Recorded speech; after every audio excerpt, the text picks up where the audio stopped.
The Eternal Lonely Day. By Star Scribe. Chapter 2. Life in the Little City, 5 AE. Archive never dreamed ordinary dreams. There had been a time long ago when the pony princesses of Equestria sent messages to Earth in their dreams, but that time was long gone. The unconscious world had no rulers now, and no guiding intelligences. By no means was she the only one to experience strange dreams, yet few ponies dwelled in them so consistently.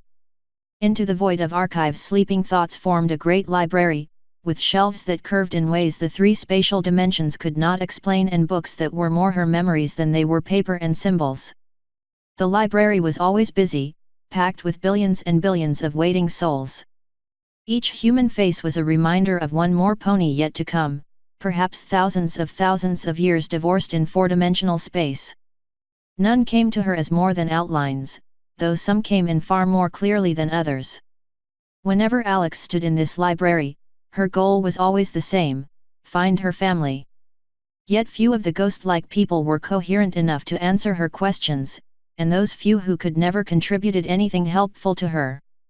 They told her how frightened they were, they told her they were confused and wanted to go home. A few had found her books and were reading. None could tell her where to find her mother. In these dreams, Alex was never motionless. Always she moved, through throngs of many who parted for her with bows or fearful glances. She would find them here if she looked long enough. Somewhere in the vast reaches of time were her loved ones, living still. She never ceased to move when in her library, and eventually she would find them. Such things were not the strangest things she saw in her sleep, though. There was nothing strange about the ghostly figures in their confusion, or the way some of them started to look like ponies before they vanished. What seemed strange to her was that sometimes, very rarely, she stumbled into a fully realized, fully human figure. That night, it was a bronze-skinned man, with a breastplate of bronze, along with a leathern skirt and a mighty shield. He towered over her, armed and armored and fierce. Did he know her? I was 16 too, he said, running a hand through her mane. Though I venture I had the better tutor. I never had a teacher like yours, Alex responded, feeling very much unequal to this Macedonian spearman. But I never tried to rule the world. He sat down, reclining on a rough wooden stool. Someone will. You may not appreciate what they do. There's nobody to conquer. No conquerors. Not yet. We make war to live in peace. You mistake me for Ares. We share much, but not that. She glared. Is your tutor around here somewhere? I think I'd rather have his company. Alex didn't hear anything else, because at that moment she woke, twitching a little as the bed's other occupant rolled out of it and onto his hooves. She looked sidelong at him, forcing her mind back to the realm of gross matter. Oliver noticed her before she could collect her thoughts. He walked over to her edge of the bed, his head less than a foot from her. Sunrise, little princess. She tried to rise, but he pushed her gently back with one hoof. No, don't get up. Get the extra sleep for both of us. She opened her mouth to argue, but Oliver quieted her with a kiss. It was pretty awkward, she was still only partially awake. But that didn't matter. She felt his affection, and that meant far more. Mayor of Alexandria she might be, and perhaps she was far more. Yet in love, she felt constantly at a disadvantage. Oliver was so big, so mature. Mariah's magic seemed to have done more than make her smaller. She felt like the relationship itself was always something new, something exciting and forbidden and furiously important. Aside from the fate of Alexandria itself, nothing in the world mattered to her more. She didn't try to get back up. Do you need me to take Cody, princess? She thought, and of course the memory came back instantly despite her tiredness. Exhaustion did not dim her ability to recall with clarity. No, I've got a pretty light day. I can handle him. Sure. He stroked her mane, brushing the unruly bedhead mess out of her eyes. Don't just tell me that. I'm not. She insisted, leaning closer to him. I'm going to the power plant today. Cody would be very upset if I didn't take him. All right. He let her go, turning away. Call me if he gets disruptive, and I'll send someone to pick him up. Good night, princess. I wish. She closed her eyes, pulling the covers back over her head. She slept another few hours, though this time she did so without dreams.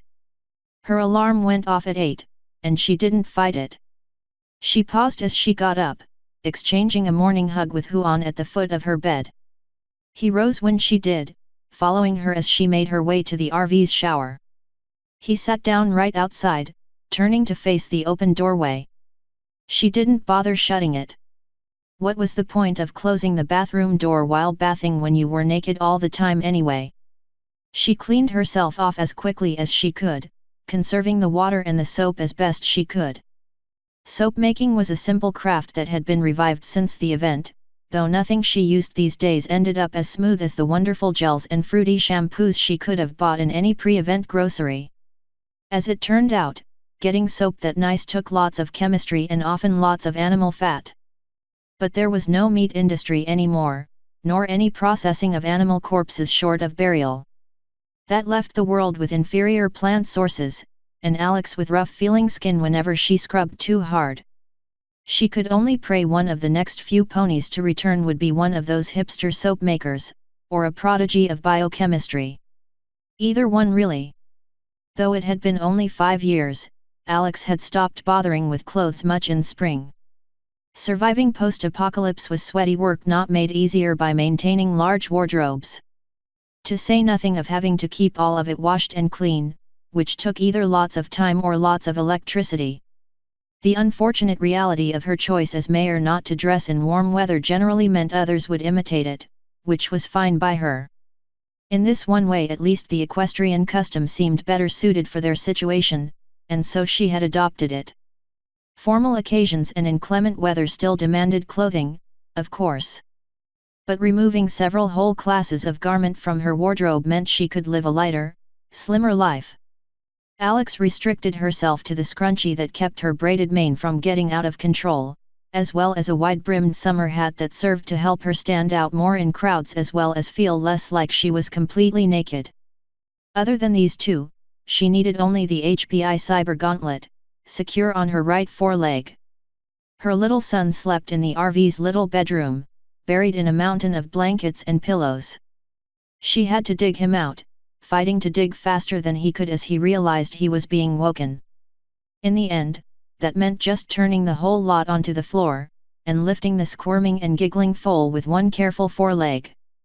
That's it, you. She set him down on the floor in front of the bed, glaring. Stop fighting, or it's hay for breakfast and you can't come with me today. Cody whined, grumbled a little, then stopped squirming. Fine. He drew up his hat from somewhere on the ground, and then he was dressed. Some parents forced their children to dress as much as pre-event children had. Alex wasn't about to force the foal to do something she wouldn't do herself, so a hat was enough. What's today again? Alex turned away from him, heading down the hall. The CHP plant. She felt more than heard Huan's paws on the ground behind her, diligently shadowing her. Ooh! She heard the sound of drawers being opened and shut as he struggled, though she didn't stop to watch him. Instead she made her way to the kitchen. Oliver had apparently taken the time before leaving for work to make them breakfast. She microwaved the waffles back to warmth, set out the fruit, and sat down to eat while she waited for Cody. When he emerged again, the foal had switched out his Cardinals cap for a plastic hard hat and a reflective vest, probably from the same Halloween store he had picked out his human costume from the day before. He moved with all the assurance of a child who was certain he was prepared for anything. He even ate with dignity. Far be it for Alex to tell him how adorable he looked. It's probably going to be a long day, she announced, when they had both finished and they were heading for the door. I won't be able to take you to see Aunt Sky and your friend Amy until tonight. I hope that's okay with you. He nodded. Amy just wants to read books. She forgets me when I'm not there. That's not true. I've talked to her, Amy likes you. Of course she says that when you ask. He rolled his eyes. She says yes to anything grown-ups say. She's afraid of grown-ups. She didn't argue, just waited for him to climb down to the grass before turning to face Huan. I'm sorry boy, she began. His ears started drooping before she got any further. We're going to the power plant today. I've already got one pet. They'll throw a fit if I bring you too. He whined, then turned to look over at the RV beside theirs, where Sky and Adrian lived. She stepped out of his way. Yeah. I suppose you can spend the day with Sky. You keep an eye on her until I get back, okay? That was enough. The dog hopped down, pausing as he recovered from the impact. He nipped playfully at one of her legs, then trotted off. All right, Cody. Alex shut the door, then turned. There was no point in locking it. Let's go. They didn't drive to the plant. Alex was one of perhaps a dozen ponies who had a working vehicle and could call upon it for any reason, a function both of her personal wealth and her important duty within the colony. Automobiles were superfluous within the city, however, when any destination, including the more distant farms, could be reached in under an hour at the best walking pace. Most destinations were less than 10 minutes away, though having little hooves along would stretch that time somewhat. Just as she could not set an example of taking up more space than she needed, her austere life was meant to be an example to the city's many citizens. So it was, and so she would walk. Through her walking, Alexandria could put its mechanical skill into long-distance vehicles for trade and farming equipment to keep food on ponies' tables. Her Toyota Mirai would just have to sit in storage, until she could have the pleasure of driving it again. Cody walked far slower than she did, but that didn't matter much. With as often as ponies stopped her to chat, he was the one getting bored, grazing on wild flowers and sweet clovers wherever she stopped as though that was the most natural thing in the world. He wasn't the only pony to snatch up such treats where they grew, though Alex was not among them. She would bow before the biological realities of her new form, for that was natural. She would not graze, even if she would happily eat their products washed and trimmed in any salad. She glanced several times at the digital clock on her gauntlet, keeping careful track of time. So long as she arrived during the first shift, it didn't really matter when she got there. Her schedule didn't get really busy until the city council meetings in the afternoons and evenings. Hopefully by then she could catch up with Sky, and leave Cody with a friend that would be more exciting than doodling on pads of legal paper while they talked about water distribution and immigrant integration for hours and hours. They weren't even halfway to the combined heat and power plant before she got a call, however. She had a smartphone in her purse, every pony did, serviced via Alexandria's mesh network of a few dozen distributed routers. If the call had come from her gauntlet, it would have meant an emergency, so she was grateful that it didn't. Her phone vibrated loudly until she dug into the satchel and answered it, holding it in front of her and using the speaker function like any non-unicorn had to do. Alex speaking. Mayor. The voice sounded agitated, frightened. There's been an emergency.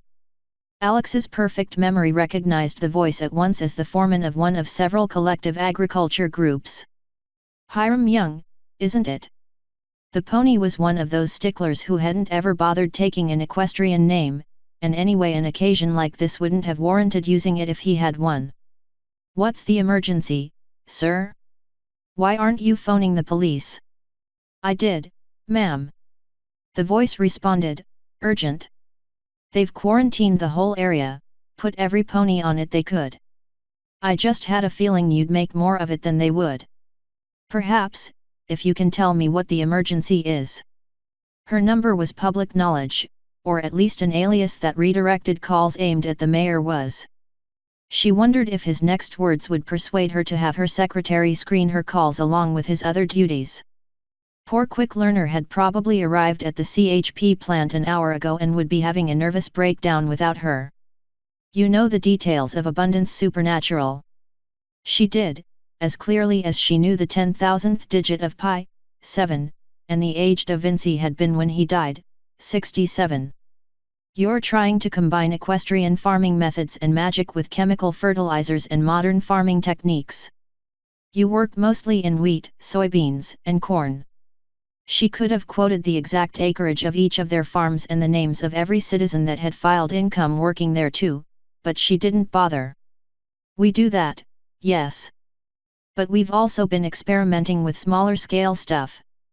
Fruits and flowers. We've got a project going to design a fast sprouting flower that can grow in winter, without ponies to take care of it. The details of the botany don't really matter. Our 3 research technicians were in our experimental garden, when his voice shook. It's terrible, Mayor. The police were right to quarantine us. If this spread to Alexandria, it could be a disaster. She glanced at Cody, watching him hop down from the sidewalk and into the road, then back up again. She shivered. I understand. I think I'll come and take a look at this myself. Did any pony actually die? No, he said, hesitantly. Though I think they wish they had. The effects haven't spread. Again he hesitated. I believe they're connected with the field. When I saw them, I got a right bad feeling about it and didn't go in. But one of our drivers ignored me. He got them out just fine, but he's showing symptoms too. I didn't go in though, and so far as I can tell I'm all right. We're taking care of em as best we can, the rest of us, but we haven't gone in. Police wanted to burn the field, but I wouldn't let them. There are years of research in those plants. A selfing decision, sir, but wise nonetheless.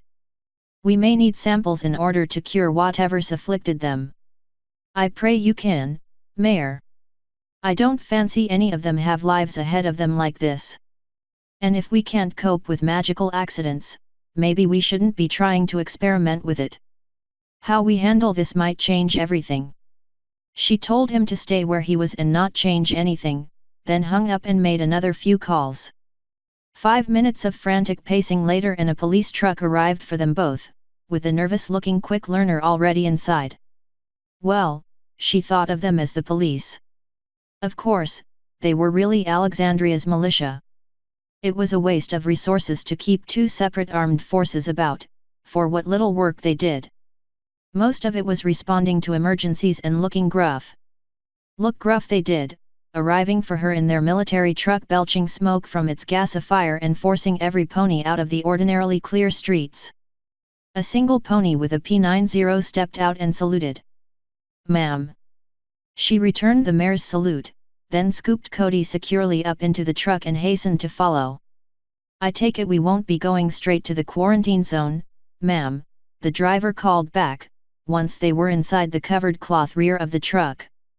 It was empty, aside from the single police mare, her terrified assistant, and her son. Right. Drive us back to the trailer park. We'll drop my son and quick learner off, then go to the university. Ma'am. They started driving. D-Day. Quick learner glanced down as his leather day planner. I'm going to be taking my son to cloudy skies. You can meet me at the farm after that if you like, or, no, I've got a better idea. You won't be much good at the farm, but you could stand in for me at whatever boring meetings I have scheduled this afternoon. The council will understand. You can explain the emergency. I'm not aware of the emergency, he responded, and there was no deception in his tone. Not that she expected it. Lerner was too simple a creature for deception. Like Joseph, he lived in patterns, though his were the patterns of administration and not magical or computerized research. So she told him, albeit the condensed form. He took notes with a levitating pen as though she were explaining electricity usage quarterlies, and with as much emotion. Cody, meanwhile, tugged constantly at her tail, until finally she was forced to turn around and glare at him. Arithmetic, Mommy is very busy right now. We're not going to the power plant. He whined, looking so pathetic while he did so her heart nearly melted. She found herself hesitating as she shook her head. No sweetie, I'm afraid not. There's been an emergency, and ponies have been hurt very badly. They're going to need me to make them well again. I wanted to see the power plant. He protested, a little louder. I know. And we will. I still have to do this inspection, I just can't do it right now. I promise I'll take you when I do go, all right. He considered that a moment, concentration evident on his 4-year-old face. Eventually he nodded. I guess. He deflated, his head sagging so much the plastic helmet fell off. I won't forget. She embraced him. That's a big boy. I won't forget either, promise. Hopefully we'll go tomorrow, but I can't promise that yet. The truck stopped. Trailer park. Barked the driver. You're going to spend the day with Sky after all, she said, rising and turning towards Lerner. Mommy's friend is going to take you, okay? They left, and soon the truck was on the move again. They stopped in front of the high school, or what had been. Several of the surrounding buildings had been appropriated and connected to the university, which now covered just over 4 full blocks. Nearly half of the population of Alexandria were involved with it at any one time, either as staff or as students in any number of the many offered courses. Joseph wore a sweater vest, tweed pants, and an angry expression. The truck seemed to alleviate at least a little of his anger, but he was still tapping one hoof when they stopped. This better be good, Alex. You interrupted one of my classes. She gestured impatiently at the empty truck behind her. Get in, Joe. Ponies could be dead tomorrow. He did. Only when they were driving did she add, besides, we both know you get a ta to do most of your teaching these days. You were goofing off in the lab. Goofing off in the lab, he repeated, glaring. His slight accent was still detectable after all these years, but the mistakes he had once made frequently speaking English were long gone. We're trying to solve the biggest problems of our century, Alex. Unlock the secrets of the invisible world. Save humanity. He glowered. If you thought we were goofing off, why do you give us a budget? She raised one hoof, trying to mollify him. Relax, Joe. I didn't mean anything by it. You ponies do good work. That business with the library security a few months ago was impeccable. We'd be in some deep dung and out our books if it wasn't for your work with runes. That did it. When the subject of praise, Joseph was transformed from an angry stallion into a preening feline. It was nothing. Nothing more than what any pony could have extrapolated given all our resources. Are those thieves still in jail? We never put them in jail, she replied, sitting down again in one of the seats, converted for ponies as it was. You don't remember that? He looked panicked anew at this news. We didn't. No. She gestured out the open back of the truck at Alexandria speeding by. Having a jail would mean paying a pony to sit around all day and guard someone who was also sitting around all day.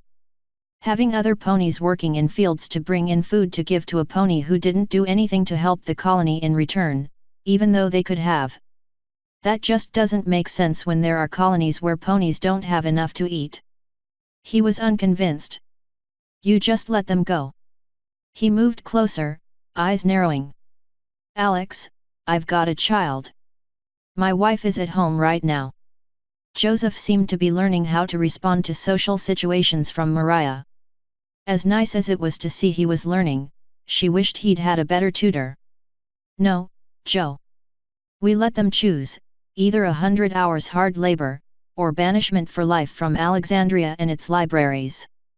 Only a few went for the second one, and for the rest, they got to pay their debt to society real quick. They didn't actually hurt any pony in the robbery, partially thanks to your excellent spells. They're not a threat to your family. Nothing to stop the bad ones from coming back. He muttered, though he did seem to finally be calming down again. Alex shook her head, expression growing dark. Yes, there is. If they come back, they'll be censored by all the free cities. After that. There was no after that, or at least none they had ever had to do. In theory, a censored person was an outlaw, in the original sense of the word. In practice, there were perhaps 3 such people in the whole world, and none of them were near Alexandria that she knew of. None of the prospective thieves had ever returned. Last stop before the farm. The driver called, with more than a hint of nervousness in his voice as he did so.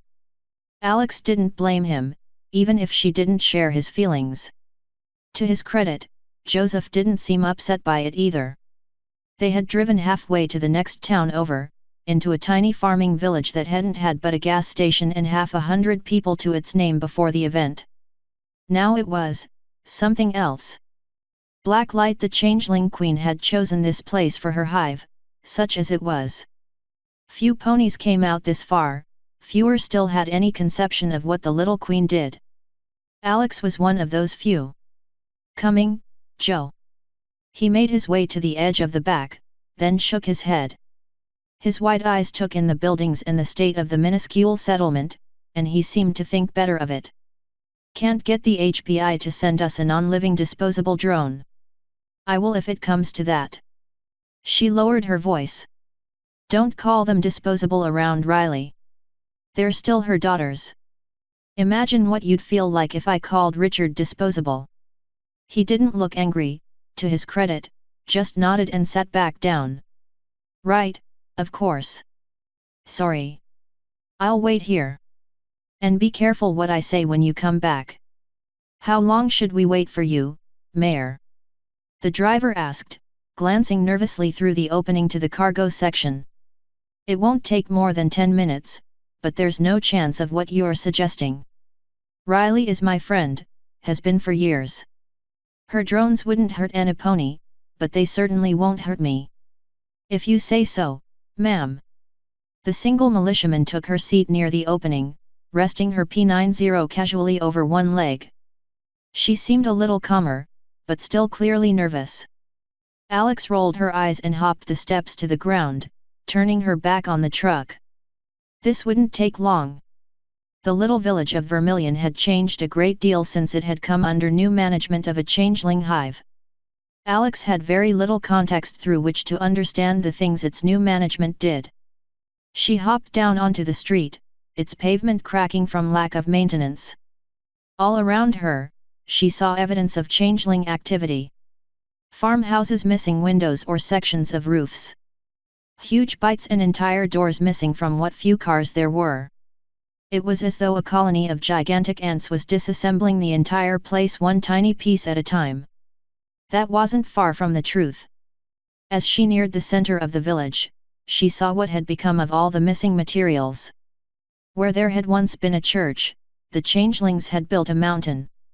It was perhaps a single story taller than the building that formed its core, though only the smallest traces of the church within emerged.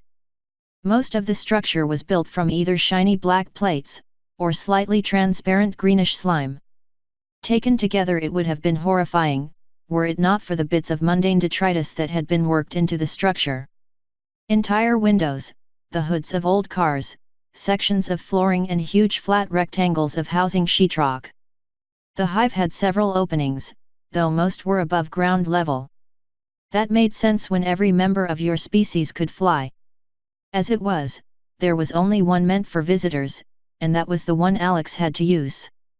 The house directly beside the hive had been left entirely intact, except for the tunnel of transparent green that connected it to the hive. If anything, the house seemed to be in better shape than homes merely left alone for the last 5 years, something Alex knew was the work of pony contractors and not the changelings themselves. Riley could do many things, but she hadn't ever mastered construction. As she neared the hive, Alex was conscious of a constant low buzzing from within, a scurrying and labor in the pitch-black unplumbed spaces beyond. She had been inside on more than one occasion, when the hive had been new and Riley had been eager to show her work. Even Adrian had been uncomfortable within. Archive saw things differently, though what she saw frightened her. How could anyone raised in such a place ever grow to be a free, creative individual? The answer was obvious, of course, they couldn't. Could anything of civilization survive in such a climate? She knocked 3 times on the door. It took only a moment to answer, and Alex was face to face with one of Riley's drones. Despite their young age, none could be older than 3 years. The drones of Riley's little colony were about the size and shape of pony adults, with vague suggestions to their universal femininity. They were bald, though they had frills on their necks for a mane and something similar for tails. Each one had holes in its limbs, though the positioning and size varied. She understood it was partially how they identified each other in the dark, though of course she had never been brave enough to actually ask. Alex. The drone spoke in a robotic, memorized way, its insect eyes lacking all but the faintest spark of intelligence. Please, come in. It lifted one of its forelegs, what Alex guessed was a memorized amount, gesturing towards a sitting room lit by electric lights. It had to be, with the shadow of the hive looming so large beside it. Alex nodded and obliged. Of course. Please get your queen for me, I have urgent business with her. The drone shut the door behind her, turning mechanically around. Alex didn't have to use any of her invisible senses to tell Riley was not actively controlling it. When she did, it behaved as lifelike as if it were Riley herself. Only in her apathy did they thusly behave. I've already told her you're here. Another voice spoke from the hall and Alex rose, meeting the eyes of the changeling male. He looked not unlike the drone, though his coloration was yellowish instead of blue and he had a wispy mane like a queen. Hey Chip! She moved to greet him, meeting him in a brief hug. House Supreme Regent of all changelings. He laughed. Busy as always. She'll be in shortly. I just took a cake out of the oven if you'd like a slice. Red velvet. You're going to destroy my figure, Chip. Get a healthier habit.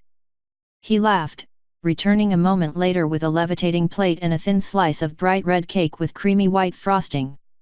I would. Lucky me I can't gain weight eating pony food. Guess that makes one of us. Just punctuated differently. She had to sit down to eat, though she looked up first. Tell her it's important, would you? Like, life and death. I'm not sure a few minutes will make a difference, but they might. Then she let herself eat. She wasn't sure where Riley's first and oldest male got his ingredients, but damn, he knew what he was doing in the kitchen. She knew her appreciation for his work was feeding him far more than the cake did. She didn't care. If the latest changeling plot was to get ponies to love their work so much the whole hive got obese, she was just fine with that. So long as she could eat cake like this. It's real cocoa, Chip supplied, from one of the chairs across from her. That's what makes it so good. Not the dried stuff. Real cream too. She could only half speak with her mouth so full, but she didn't care. Amazing black light permits such frivolity. Chip shrugged, though there was something sad in his expression. The Queen encourages individuality. I think she'd go insane otherwise. She gets to be conservative so the rest of us can waste resources on eccentricity. Well. He looked down. A few of us can. Any drones yet? He shook his head. If there were, you'd hear the music all the way from Alexandria. His ears tilted backward suddenly and he sat up, becoming more rigid. He didn't say anything, but Alex knew exactly what he was saying, and that was all it took. She rose to her hooves just as Riley emerged from the back hallway. Queen Blacklight had changed more than any pony she knew since the founding of Alexandria. She had grown tremendously fast, shooting up to a height easily equal to Oliver's without her horn. Her body was majestic and regal, not unlike an equestrian alicorn. She still had a stringy look to her that suggested she wasn't finished growing, though Alex would never have said so. Lonely day. I apologize I didn't get the chance to speak with you last night. They shared a hug, Alex feeling very much like a child as they did so. You were there. A dozen of my drones were. I wasn't there personally. Really? She hadn't seen Alex cursed herself for not putting that bit of logic together, even for just a few seconds. They were looking like ponies, of course. I'm guessing they were staff. Handling the nitty-gritty details of community events had fallen beneath Alex's notice over a year ago, once the city had really started running itself. Set up, assistant cooks, take down. She shrugged. It was quite successful. I had meant to meet with you to discuss expanding our role with Alexandria. The one where you let families and businesses sign up for drones. She nodded. Simple appreciation for a job well done is nourishing enough. As I predicted, ponies who spend time around individual drones begin to develop an affection for them. My drones will be more than happy to do menial work in exchange for that. Alex was dimly aware of Chip slipping out the back hallway, giving her one last farewell wave before vanishing into the hive proper. I can't approve a proposal that big on my own, I'm not a queen. But I see no reason I wouldn't be able to persuade the city council. Some things come up that might help, too. We've got a serious emergency. Dangerous magic, might be fatal. There's no time to wait for the HPI. She gestured over her shoulder. I need a few of your drones to help, and you too if you can spare the time. How serious? 4 ponies have been affected. An entire field has been quarantined. If it spreads, it could destroy Alexandria. She didn't hesitate. Then I have the time. The drone that had got the door for Alex abruptly stepped forward, along with its identical twin Alex hadn't even noticed was nearby. Will 2 be sufficient? I think so, yes. She turned and started walking without waiting another second. The Queen kept pace, with her drones falling into step behind them. Without Alex even mentioning it, black light began to change. Shining chitin melted into soft black fur. Holes fused and sealed over, and her wings vanished completely. She even had a cutie mark, shaped like the crown-shaped growth that had only just vanished from her head. She was also several inches smaller, no larger than any other mare. The drones changed too, color identical to her own, though both of them were lacking cutie marks. Soon they were outside again, marching towards the truck. When you say serious, exactly what are you referring to? Riley asked, her voice now lacking its strange reverberating quality. What happened? Alex frowned. I don't know the exact details.